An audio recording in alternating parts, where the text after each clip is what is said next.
Europe 1, il est 22h16, l'invité d'Europe Nuit avec Emmanuel Faux. Ce soir, Emmanuel, vous recevez Laurence Nardon de l'Institut français des relations internationales. Bonsoir Laurence Nardon. Bonsoir. Alors nous sommes à un an tout juste de l'élection présidentielle américaine qui va marquer la fin de la présidence Obama. Ce sera le mardi 8 novembre 2016. Bon, je ne vais pas vous demander de prendre votre boule de cristal, mais on peut déjà faire un peu un état des lieux des candidatures dans les deux camps, chez les démocrates et chez les républicains. Il y a des favoris, on va en parler bien sûr.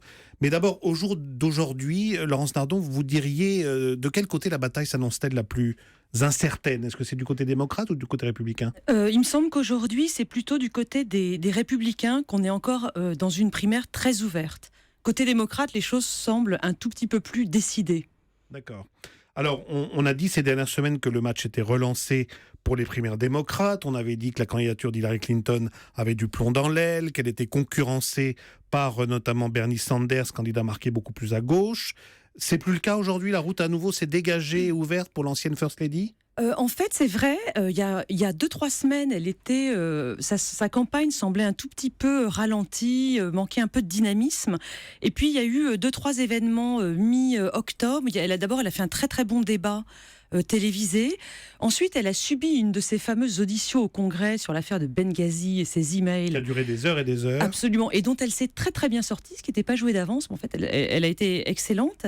Et tout cela fait que sa campagne a été relancée. Et aujourd'hui, elle est à 55% des intentions de vote des démocrates. C'est-à-dire le chiffre qu'elle avait avant l'été, donc qui est considéré comme un bon chiffre. Et Ben Carson, dont vous parliez tout à l'heure... Sanders. Oui, Bernie Sanders. Bernie Sanders. J'ai confondu avec le numéro 2 côté républicain.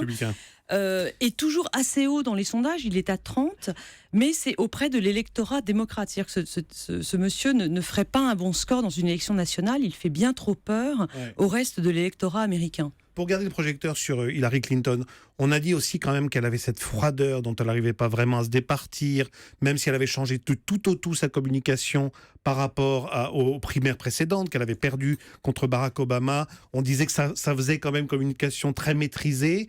Tout ça, ce sont des reproches qui se sont évaporés? Pas tout à fait. C'est vrai qu'elle a cette froideur, elle se méfie beaucoup des journalistes. Certains disent qu'en fait c'est une timide, au fond, ce qui est quand même un peu un problème pour un candidat.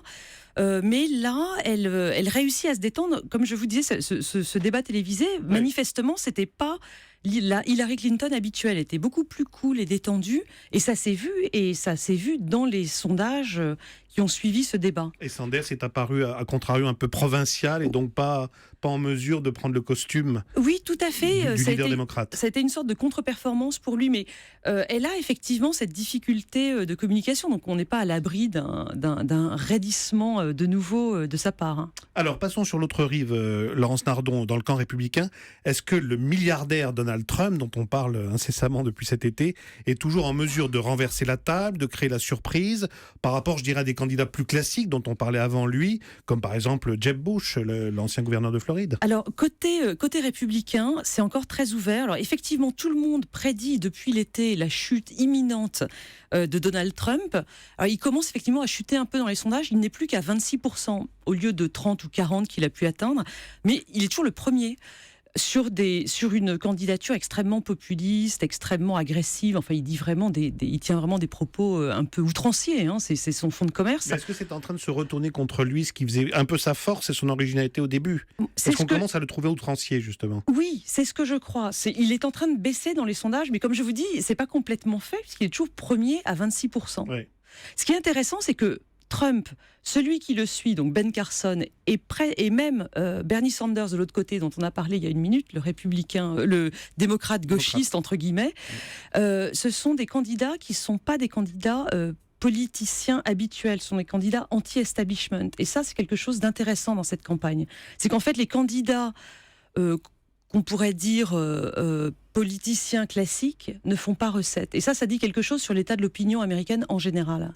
Quel est le grand clivage en ce moment dans le débat pré-présidentiel américain? Quels sont les thèmes où on voit vraiment qu'il y a des clivages, des lignes de fracture qui passent très nettement entre les candidats? Eh bien, c'est toujours je dirais, le thème, le clivage principal, c'est sur le rôle qu'on veut bien accorder à l'État. à l'État fédéral, en l'occurrence aux États-Unis. Washington. Si vous voulez, c'est un pays où le libéralisme au sens propre, c'est-à-dire le fait que les gens se prennent en main, la responsabilité individuelle, etc., c'est quand même une valeur extrêmement forte et qui est portée par quasiment tous les candidats de droite notamment. Et le fait de recourir à l'État pour des aides sociales et ce genre de choses est vu, contrairement à la France bien évidemment, comme quelque chose qui n'est pas bien du tout.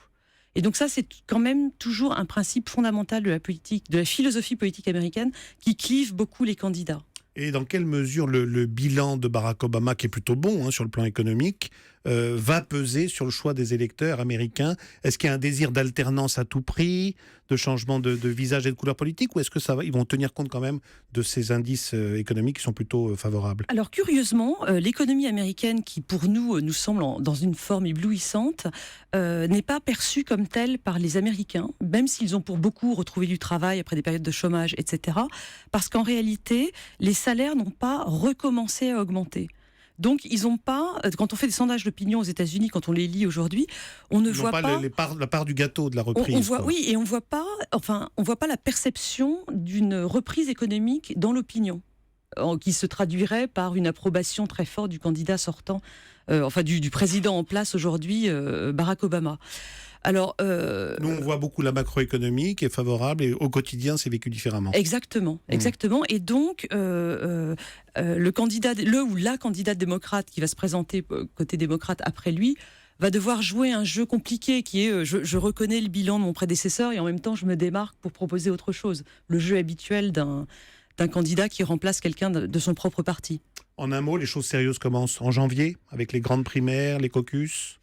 Oui, effectivement, les choses vont commencer à se mettre en place, mais enfin, la bataille bat son plein depuis un an. Donc finalement, les primaires, elles ont commencé. On en parle déjà beaucoup, mais je dirais que le vrai passage à une autre phase, ce sera cet été, lorsque les candidats seront connus de part et d'autre, et que ce sera la campagne nationale qui commence. Et c'est là que les militants républicains démocrates entrent en jeu en se prononçant justement dans les caucus et les primaires. Absolument. Merci beaucoup Laurence Nardon d'être passée dans Europe Nuit.